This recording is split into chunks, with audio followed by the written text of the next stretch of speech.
अब बेटा bond angle, ये बॉन्ड एंगल क्या होता है बेटा, ये समझ लो H2O मॉलिक्यूल है। क्या है? H2O मॉलिक्यूल है।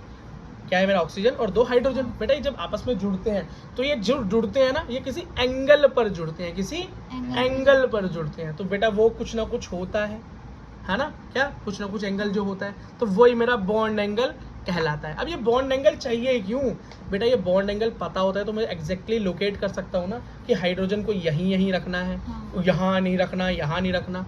तो बेटा ये क्या होता है? ये शेप बता देता है। क्या बताता है? मॉलिक्यूल की शेप। बॉन्ड एंगल किस में हेल्प करता है? शेप ऑफ मॉलिक्यूल को डिटरमाइन करने में हेल्पफुल होता है। ठीक है, और ये एक्चुअली में एंगल बनता किसके अंदर है? और माइक्रोस्कोपिक लेवल पे जाए तो पता चलता है इसकी ऑर्बिटल्स के अंदर बनता है। ऑर्बिटल्स क्या है? ऑर्बिट के अंदर भी कुछ सेक्शन है, जैसे कि KLMN के अंदर क्या सेक्शन है? SPDF। ऐसे ये तुमसे कोई पूछने नहीं वाला, बस मैंने तुम्हारी नॉलेज के लिए बता दिया। ठीक है, अगला देखो बॉन्ड ऑर्डर। क्या बेटा? Bond order. देखो बॉन्ड ऑर्डर वही है, जो बॉन्ड बीच में बन रहा हो वही बॉन्ड ऑर्डर होता है।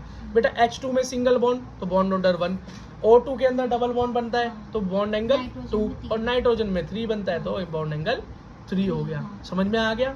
ठीक है, ओके। अगला आइसो इलेक्ट्रॉनिक मॉलिक्यूल्स कौन होते हैं भैया? जो सेम इलेक्ट्रॉन होते हैं, जैसे हाइड्रोजन हाइड्रोजन, ऑक्सीजन ऑक्सीजन, वो क्या है? Iso electronic. क्या है? Iso electronic. और याद रखना iso electronic molecules ions have same identical bond order. मतलब बॉन्ड ऑर्डर हमेशा क्या होगा? सेम होगा। हाइड्रोजन हाइड्रोजन का कभी नहीं बदलेगा, सिंगल बॉन्ड ही रहेगा, है ना? ये हमेशा ऐसे ही जुड़ेगा, ये हमेशा ऐसे ही जुड़ेगा। बात समझ में आ गई? ठीक है बेटा। अच्छा एक बेटा लास्ट चीज सुन लो, जहाँ से नीट का क्वेश्चन बनता है। कहाँ से? नीट का क्वेश्चन बनता है, और कई बार बेटा आपके बोर्ड में भी सवाल पूछ लेते हैं। बोर्ड मतलब school exams. With the increase in bond order, बेटा जैसे जैसे बॉन्ड ऑर्डर बढ़ेगा, मैंने आपको एक चीज बताई थी, फिर से बता रहा हूँ बेटा। बॉन्ड ऑर्डर का मतलब क्या है? कि सिंगल बॉन्ड, फिर डबल बॉन्ड, फिर ट्रिपल बॉन्ड, यही तो बॉन्ड ऑर्डर हुआ। पहले बॉन्ड ऑर्डर 1 होगा तो सिंगल बॉन्ड, 2 होगा तो डबल बॉन्ड, ट्रिपल होगा तो 3 होंगे। ये मैंने बात बताई थी बेटा। अब इसके अंदर एक चीज समझो कि ज्यादा स्टेबल कौन है, ज्यादा ताकतवर कौन है, इसे तोड़ना किसे मुश्किल होगा? सिंगल बॉन्ड को, डबल बॉन्ड को, ट्रिपल बॉन्ड को? बेटा ट्रिपल बॉन्ड को तोड़ना सबसे मुश्किल होगा, क्योंकि ट्रिपल बॉन्ड क्या? स्ट्रॉन्ग। डबल बॉन्ड क्या है? Less strong. और सिंगल बॉन्ड सबसे वीक। क्या? तो मैं ये कह सकता हूँ जैसे जैसे मेरा बॉन्ड ऑर्डर बढ़ता है, मेरी स्ट्रेंथ, मेरी स्टेबिलिटी क्या होती है?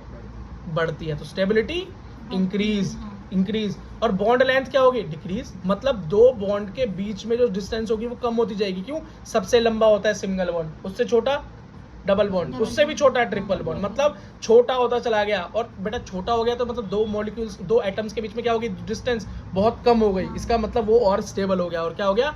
स्टेबल हो गया। और याद रखना जितना ज्यादा स्टेबल होगा उसको तोड़ने में उतनी ज्यादा एनर्जी लगेगी।